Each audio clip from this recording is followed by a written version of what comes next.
नमस्कार दोस्तों, आपका पुनः बहुत बहुत स्वागत है। और आज हम देखने वाले हैं पशुओं की एक बीमारी जो पाचन तंत्र से संबंधित है। आपने देखा होगा कभी ना कभी, जो पशु होता है, जो गाय भैंसे होती है, उनके कान के पास नीचे और आंख के बगल में एक गुठली बन जाती है। उस गुठली या उस सूजन को क्या कहा जाता है और कौन सी बीमारी होती है, किस प्रकार से उसको पहचाना जाए और किस प्रकार से उसका उपचार किया जाए, ये सब आज हम देखने वाले हैं। तो ये देखिए कि ये जो बीमारी आज की है उसको बोला जाता है पेरोटाइटिस।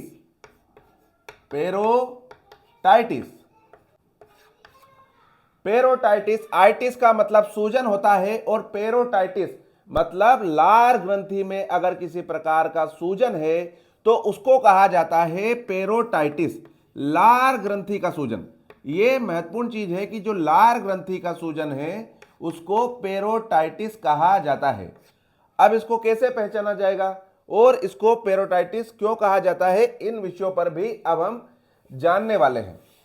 तो आपने देखा होगा कि जो पशु होता है, मान लीजिए ये उसका मुंह है और ये उसकी आंखें हैं और ये उसका कान निकला हुआ है।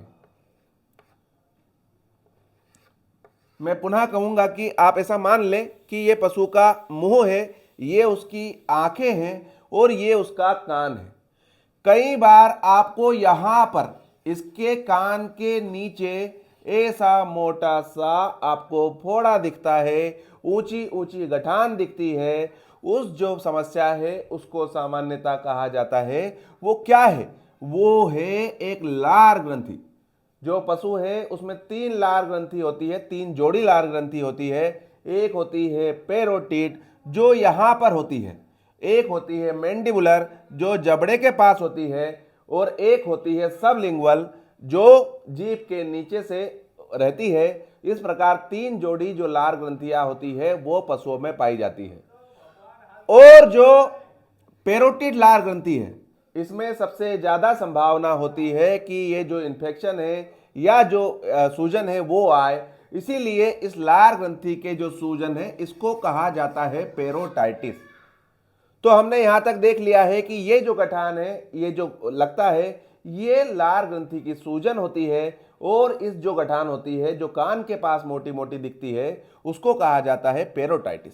कभी कभी हमें यहां जबड़े के पास नीचे की तरफ एक गठान दिखती है, वो पेरोटाइटिस नहीं होती है। वो जो जबड़े गाल के बीच में ऐसा दिखता है जिसको सामान्यतः दतोनी बोलते हैं, वो पेरोटिड की सूजन नहीं है, वो तो एक्टिनोमाइकोसिस का इन्फेक्शन है, या अंदर से कोई ना कोई चीज जो है वो उसको चुभ जाती है या कोई अंदर चीज फंस जाती है, उसके कारण वो सूजन दिखती है। तो यहां पर हमें 2 चीजें समझना बहुत महत्वपूर्ण है। जो पेरोटाइटिस होगी वो कान के जस्ट नीचे होगी और आंख के बगल में होगी। ये एक तरफ होती है या दोनों तरफ भी हो सकती है।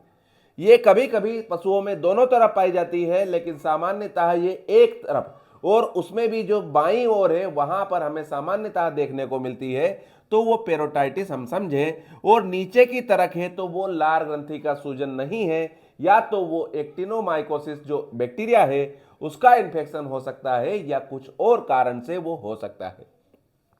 चूंकि ये कान के पास है गुठला, तो ये कान का जो नीचे का भाग है यहां पर भी इसमें जो सूजन है वो आ सकती है। तो पेरोटाइटिस का जो लक्षण है वो हमने देख लिया है कि जो पेरोटाइटिस है ये यहां पर हो गई है। अब ये जान ले कि कारण क्या है। इटियोलॉजी बोलते हैं उसको, इटियोलॉजी या कारक, मतलब इस बीमारी को पैदा करने के क्या क्या कारण है जिसकी वजह से ये जो बीमारी है ये पशुओं में होती है। तो होता क्या है कि ये जो यहां पर किसी पशु ने झगड़ने में या मस्ती करने में सिंग मार दिया, उसको कोई चोट लग गई, या जो पशु है उसने किसी दीवार पे इस तरह से घिस लिया, तो किसी भी प्रकार की जो चोट होती है वो इस जो पेरोटाइटिस होती है इसको इंड्यूस कर सकती है।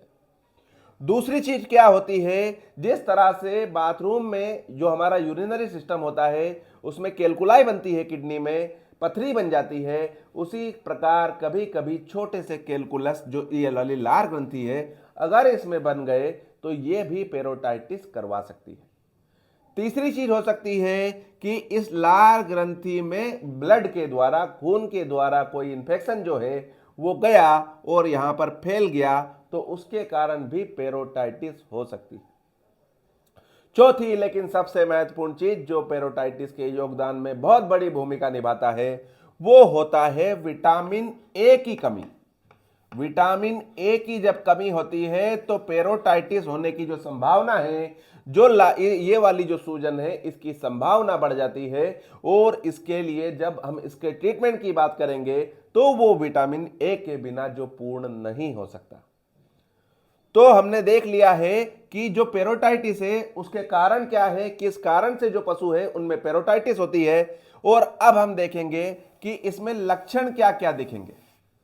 तो लक्षण जो हमें दिखेंगे वो हमें दिखेंगे कि जो कान है उसके नीचे एक गुठली जैसी जो सूजन है वो दिखेगी। और ये नीचे की जो गुठली है उसकी बात नहीं कर रहे हैं, जब बैक्टीरियल डिसीज के बारे में बात करेंगे तब हम उसके बारे में बात करेंगे। एक और चीज होती है जिसमें ऐसे नीचे ये गाल, पशु का जहां गाल है उसके नीचे ऐसा फुलाव गुठला टाइप का दिखता है। सामान्यतः वो एक्टिनोमाइकोसिस के कारण होता है, कोई चीज चुभ जाती है उसमें इंफेक्शन फैल जाता है उसके कारण होता है। लेकिन अगर हमने 50 ऐसे गुठले देखे तो उसमें एक जो कारण होता है वो ये भी होता है कि उसमें कोई चीज फंस गई। पशु ने कोई चप्पल खा ली। एक बार का केस था, हमने देखा था कि वो जो पशु है उसने एक चप्पल का टुकड़ा खा लिया।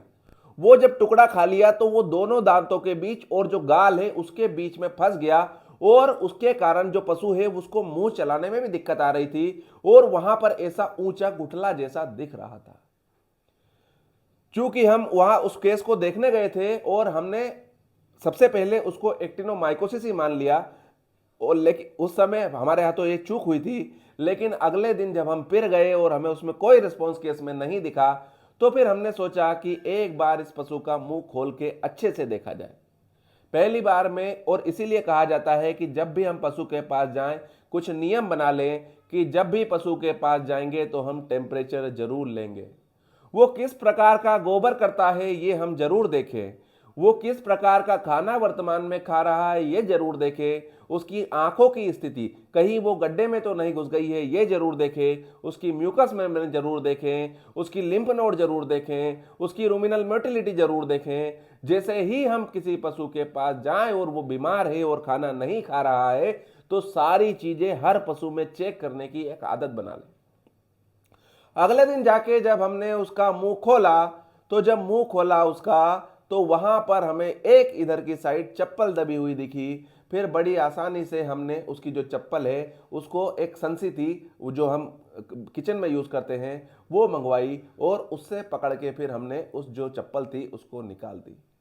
आप सोचिए, अपनी जो इग्नोरेंस है, जो हमारी ध्यान ना देने के कारण उस पशु को एक दिन बेवजह इंजेक्शन लगे और वो जो पशु है वो कष्ट से एक दिन गुजरा, और उसमें जो इग्नोरेंस थी वो हमारी थी। तो हमें, क्योंकि पशु खुद कह के नहीं बोल सकता, अगर पशु बोल रहे होते या ये केस इंसान का होता तो वो बोल देता कि कल मैंने कुछ खाया था और वो यहाँ फंस गया, तो उसका ट्रीटमेंट करना आसान होता। लेकिन चूंकि जो हमारे पशु हैं वो बोलते नहीं हैं, तो हर चीज हमें ही देखनी है कि क्या क्या कारण हो सकते हैं। तो जो गाल में नीचे सूजन होती है वो जब भी हमें देखने को मिले तो एक बार अंदर की तरफ उसका मुंह खोल के जरूर देखा जाए कि वहां कुछ फंसा तो नहीं है, वहां कोई तार वार तो नहीं लगा है। इस तरह से जब हम देखेंगे तो हमारी जो डायग्नोसिस है वो और बेहतर हो सकती है।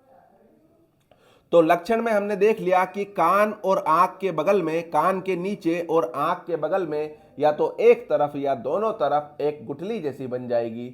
जो गुठली होगी वो शुरुआत में कठोर होगी, कड़क बम होगी, और उसके बाद में धीरे धीरे क्या होता है, ये जो गुठली है ये धीरे धीरे पकना शुरू होती है और बाद में जाके ये एब्सिस बन जाती है। एब्सिस क्या होता है, ऐसा फोड़ा जिसमें मवाद बनने लगता है और वो धीरे से फिर शरीर के बाहर निकाल दिया जाता है, वो फूट जाता है। तो धीरे धीरे वो एब्सिस बनती है, लेकिन शुरुआत में ये एब्सिस नहीं होती है। शुरुआत में वो एक कठोर गुठली के रूप में हमें देखने को मिलता है। दूसरी चीज है, क्योंकि कान के जस्ट नीचे है तो कभी कभी जो कान का निचला हिस्सा है वहां भी हमें इसमें सूजन जो है वो देखने को मिलता है। तीसरी चीज है कि फिर बाद में अगर मान लो ये हो गया है, वहाँ गुठली बन गई है और उसमें इन्फेक्शन फैल गया है, तो फिर धीरे धीरे वो एब्सिस बन के फूट जाएगा, वो नरम होने लग जाएगी। शुरुआत में ये जो सूजन है ये कड़क होती है, ये गर्म होती है, ये दर्द युक्त होती है, और जो पशु होता है वो इसमें खाना खाना कम कर देता है या कभी कभी पूर्णतः खाना खाना भी बंद कर देता है। आप देखिए कि जब हम चबाते हैं किसी चीज को, तो जो हमारी ताकत है वो कहाँ लग रही है? ये जब हम दांत से चबाते हैं, भींचते हैं, किसी चीज को चबाते हैं, तो प्रेशर यहाँ होता है और यहीं पर कोई सूजन है, कोई परेशानी है, तो जो पशु है उसको खाना खाने में दिक्कत आना शुरू हो जाएगी। तो जो पशु है वो खाना खाना या तो कम कर देगा या बंद कर देगा। तो इस तरह से जो पशु है वो अपने लक्षण दिखाता है। अब हम बात करेंगे कि इसमें ट्रीटमेंट क्या कर दिया जाए। ट्रीटमेंट किस तरह से किया जाएगा ये भी देख लेते हैं अपन कि इसमें ट्रीटमेंट किस तरह से हो सकता है। तो सबसे पहले इसकी डायग्नोसिस जो है वो हमने देख ली है कि आंख के बगल में और कान के नीचे की जो सूजन होगी, जो गुठली होगी, उसको हम पेरिटाइटिस से कंपेयर करेंगे। और ये सूजन अगर नीचे तक भी फैली हुई है जबड़े के द्वारा, तो फिर हम एक्टिनोमाइकोसिस की तरफ जाएंगे या किसी दूसरी चीज की ओर जाएंगे। लेकिन अगर ये सूजन केवल यहीं पे है और यहीं गुठला दिख रहा है, तो वो जो केस है वो हमारा पूरी संभावना है कि पेरिटाइटिस का जो केस है। तो होता क्या है कि इसमें फिर क्या करना चाहिए ट्रीटमेंट में जब तक ये कठोर है, कड़क है, इसको किसी भी रूप में चीरा ना लगाया जाए, क्योंकि उससे समस्याएं बढ़ेगी, घटेगी नहीं। चूंकि इस जो गठान है इसकी प्रोग्नोसिस ही ऐसी है कि अगर ये जैसे ही हुई और हमने इसको ट्रीटमेंट दे दिया, इसमें एक ड्रग होता है ऑक्सीटेट्रासाइक्लिन। ऑक्सीटेट्रासाइक्लिन की जो गोलियां होती है वो लगातार 5 दिनों तक चलवाई दी जाए, तो ये जो शुरुआती अवस्था में बहुत अच्छे रिजल्ट इसके देखने को मिलते हैं। फिर बाद में क्या होता है कि ये जो सूजन है ये लपलपी होने लगती है, इसमें एब्सिस बनने लगती है। तो जब वो पूरी तरह से अगर मान लो एक लेवल बढ़ गया है, जो बीमारी है उसको समय ज्यादा हो गया है, तो फिर वहां पर वो जो सूजन है वो थोड़ी सी दबने लगती है, लचलची हो जाती है। तो उस स्थिति में क्या किया जाए? तो एक चीज होती है जिसको हम बोलते हैं कि बर्फ से सिकाई या किसी गर्म कपड़े से या गर्मी से सिकाई। किसी चीज में कहीं सूजन आ जाती है शरीर में, तो हमें सलाह मिलती है कि इसको या तो आप गर्म से सेक दो, गर्म पानी करो किसी लोटे में या कपड़े में और उससे सेको, या फिर कोई कभी कभी सलाह मिलती है कि जो बर्फ है उससे सिकाई करो।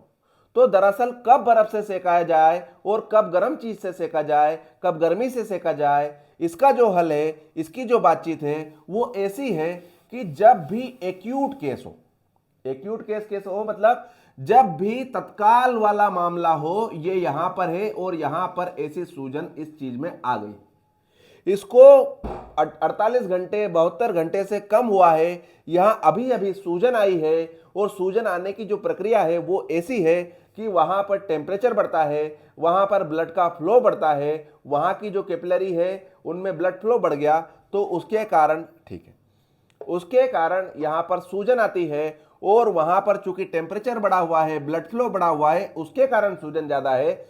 तो शुरुआती 72 घंटे में जो एक्यूट मामले होते हैं, जो जल्दी से, जो अभी अभी ताजे ताजे मामले हैं, उस सूजन में जो सिकाव है वो बर्फ से करना चाहिए, ठंडे से करना चाहिए।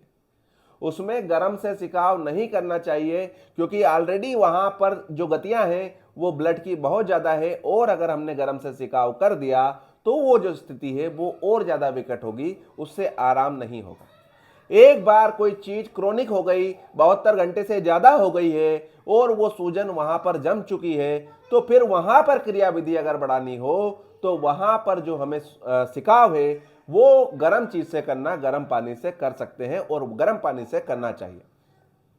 तो शुरुआती अवस्था में अगर इसकी सिकाई करनी होगी हमें, तो हम बर्फ से करेंगे, और 3-4 दिन से ज्यादा हो गया, 8 दिन हो गए, 10 दिन हो गए, तो फिर हमें क्या करना है, जो उसकी सिकाई है वो कपड़ा होता है उसको थोड़ा सा गर्म करके उससे कर सकते हैं।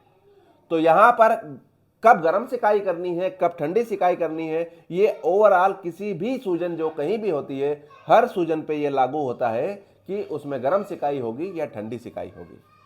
तो हमने देख लिया कि इसमें सिकाई करना है, तो कब सिकाई कौन सी होगी ये हम देख चुके हैं। दूसरी चीज हमने देख लिया है कि अगर शुरुआती अवस्था पे है तो जो ऑक्सीटेट्रासाइक्लिन करके जो गोलियां आती हैं वो अच्छे रिजल्ट देती है, और जब तक ये कठोर है, जब तक किसी भी प्रकार से इसमें कट लगाया ना जाए, इसको चुभोया ना जाए, इसको फोड़ा ना जाए, धीरे धीरे जब ये एब्सिस अगर बन गया और ये नमनमा हो गया है, ये थोड़ा सा पिलपिला हो गया है, तो फिर उसको गर्म उससे सेक दिया जाए और कुछ एंटीबायोटिक, सामान्यतः कोई भी ब्रॉड स्पेक्ट्रम एंटीबायोटिक की गोली दे दी जाए या इंजेक्शन लगा दिया जाए, तो ये क्रियाविधि बढ़ जाएगी और आखिरी में जाके इसमें हल्का सा एक चीरा लगा के इसको पूरा ड्रेन किया जा सकता है।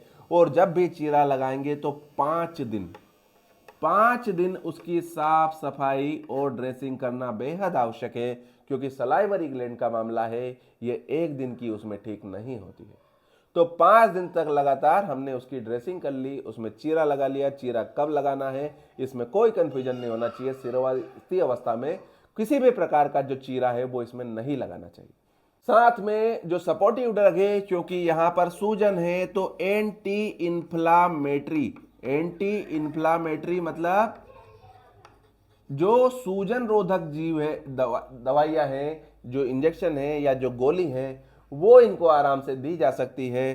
साथ में एंटी हिस्टामिनिक, क्योंकि वहां कोई क्रियाविधि हो रही है, वहां पर सूजन हो रही है, तो हमें जो CPM क्लोरफेनिरामाइन मेलेट की जो इंजेक्शन होते हैं और गोली होती है वो भी इस पशु में देना चाहिए। साथ में एक चीज और हमने बात की थी कि उस दवाई के बिना इसका जो ट्रीटमेंट है ये हम पूरा नहीं मानेंगे, क्योंकि इसके होने में विटामिन ए की कमी बड़ी महत्वपूर्ण भूमिका निभाती है। तो विटामिन ए जो है इसकी गोली कैप्सूल भी आते हैं और इसके इंजेक्शन भी आसानी से उपलब्ध हैं।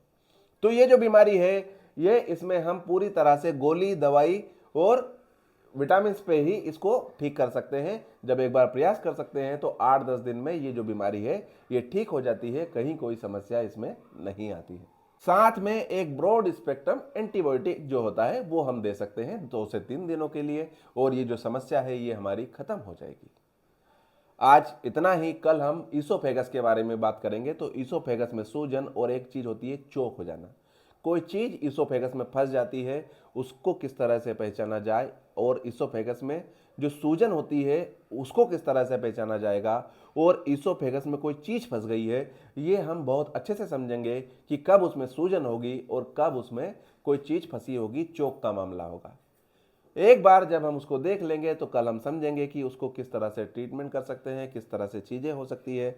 और जो भी चीज़ें हम बता रहे हैं ये सीधे आपके लिए है, आपके नॉलेज के लिए है, आपके ज्ञान के लिए है।